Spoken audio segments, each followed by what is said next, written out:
এই নিস্তব্ধ মুহূর্তগুলোতে ভ্রমণের আগে আমাদের হৃদয়গুলোকে আল্লাহর নিদর্শনগুলো উপলব্ধি করার জন্য প্রস্তুত করা সম্ভব হয়। এখন আমি যখন নৌকায় বসে রাঙামাটির এই শান্ত জলের উপর দিয়ে ভেসে যাচ্ছি, তখন আমি শুধু প্রাকৃতিক ভ্রমণ নয়, বরং এক আধ্যাত্মিক যাত্রার অংশীদার হতে চাই আপনারা সকলের সাথে।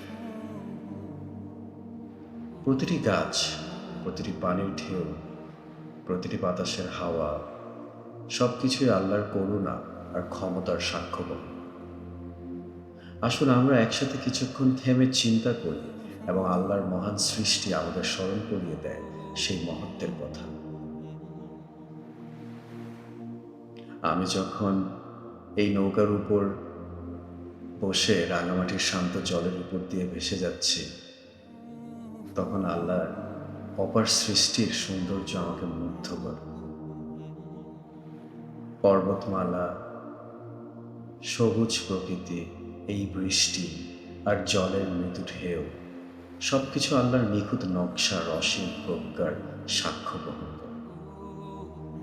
কোরআনের সূরা কাহফে আল্লাহ বলেন, পৃথিবীকে আমরা বিস্তৃত করেছি এবং তাতে স্থাপন করেছি সুদৃঢ় পর্বতমালা এবং তাতে জন্মিয়েছি প্রত্যেক সুন্দর জিনিস।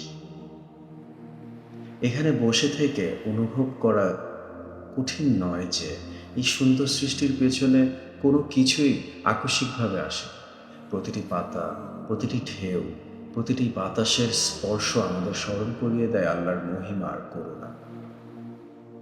আল্লাহ আমাদের এই নিদর্শনগুলো নিয়ে চিন্তা করার আহ্বান জানিয়েছেন, যেন আমরা তার অস্তিত্ব এবং করুণার পরিচয় পাই।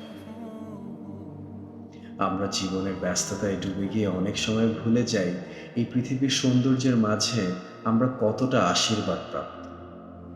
কিন্তু এমন মুহূর্তগুলো যখন আমরা প্রকৃতির মাঝে চুপচাপ বসে থাকি, আল্লাহ সৃষ্টি আমাদের চারপাশে ঘিরে রাখে, আমাদের মনে করিয়ে দেয় যে আমাদের কাছে কত কিছুই রয়েছে কৃতজ্ঞতা প্রকাশ করার জন্য।